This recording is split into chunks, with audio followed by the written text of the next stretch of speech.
Hi all, in this presentation we are discussing about thyristors and SCR devices. This is the outline of the presentation. First we will discuss about thyristors, the classification of thyristors, and we will discuss about silicon controlled rectifiers. Thyristors are four-layered structures which consist of PN layers, which has three junctions. The thyristors are considered as switches. Thyristors can have two stable state, one on state and another off state. Thyristors are particularly used for high power switching applications. There are classification of thyristors as unidirectional thyristors and bidirectional thyristors. Unidirectional thyristors in which the thyristors which conducts only in forward direction, whereas in the case of bidirectional thyristors can direct both directions. This is the classification image of thyristors: unidirectional thyristors, SCR, SCS, LASCR. Example of bidirectional thyristor is a triac. The thyristors require a control voltage to switch from its non-conducting state to the conducting state. The devices that used for triggering the thyristors are known as triggering devices. Examples of triggering devices are diac, UJT, POT, SUS, etc. Now we are analyzing a unidirectional thyristor SCR, that is silicon controlled rectifier. SCR rectifier is shown in this figure where the four-layer structures P1, N1, P2, N2 are shown. The P1 layer is known as the anode and the N2 layer is known as the cathode. Symbolic representation of SCR is also shown where the three terminals, anode, cathode and the gate terminal are shown. The P2 layer is the gate terminal. The junctions are termed as J1, J2 and J3. A silicon controlled rectifier can be biasing either forward biasing or reverse biasing. In the case of forward biasing, the anode is positive with respect to cathode. That biasing is called forward biaser condition. In the forward biaser condition, the junctions J1 and J3 are forward bias and the J2 junction is reverse bias. Hence, in the forward biaser condition, the SCR device is in off state. In the reverse biaser condition, we can see that where the junctions J1 and J3 are reverse bias and the junction J2 is forward bias.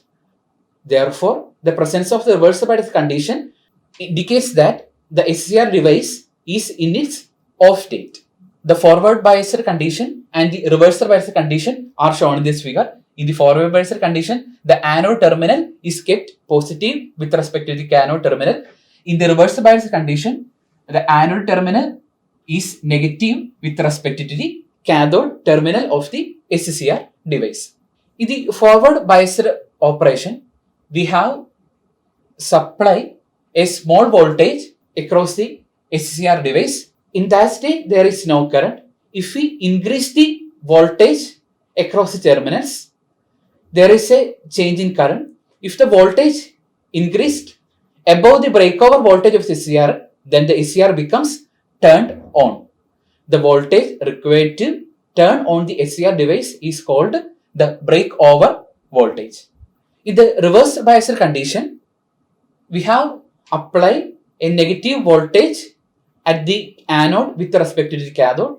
At this time, the J2 junction is forward biased and J1, J3 junction are reverse biased. On increasing the reverse bias, the junction J1 breaks and there is an avalanche of current occurs. Therefore, the device gets damaged. Therefore, we can see that the SCR device is used only in the forward biased mode. If you are using SCR device in a reverse biased mode, the SCR device gets damaged. Therefore, SCR device is called a unidirectional thyristor. This is the equivalent circuit representation of a SCR device.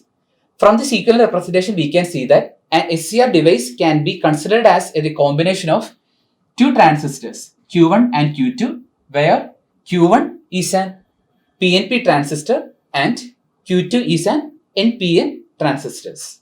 In order to trigger or turn on SCR, we have adopting several methods. One of the methods is increasing the forward breakover voltage. If we increase the voltage above the breakover voltage, the SCR device is in its on position. If we are applying a signal at the gate terminal, which can also turn on the SCR device. If we can change the anode voltage, a rapid change in the small interval of time, dV by dt changing, which can also cause the SCR device into its on state. If we are incident light on its terminal, which can also turn on the SCR device. These four techniques are used for turn on an SCR device. In order to turn off an SCR device, we have to follow different methods because we cannot simply turn off an SCR device by removing the gate signal. To turn off the SCR device, we have to reverse the polarity of anode to cathode voltage, or we have to interrupt the current by means of a momentarily series or parallel switching arrangement, which can also turn off the SCR device. The third method is reducing the SCR device below its holding current. The holding current is the current which in its on state of an SCR device. Therefore, these three methods can be used to turn off an SCR device.